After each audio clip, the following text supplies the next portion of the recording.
Звісно, страшно. Жити всі хочуть. Це ж війна ж така штука, що не знаєш, як воно може обернутися. Це таке. Страшно, але ми з цим боремося, да й воюємо. Треба захищати нашу рідну Україну. Ми ж з України. Ви знайшли противника. Було піхота, скупчення піхоти в посадки.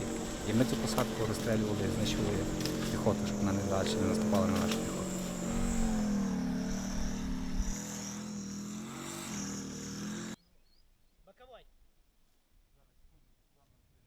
Танки відіграють велику роль в цій війні. Вони як застосовуються так прямою наводкою, так і вогнем закритих вогневих позицій.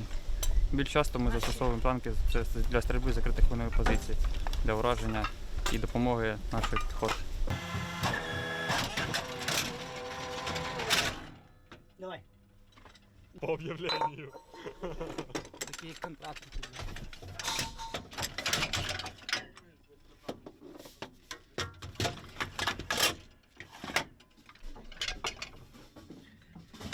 Не ломайте нам танчики, нам ще воювати не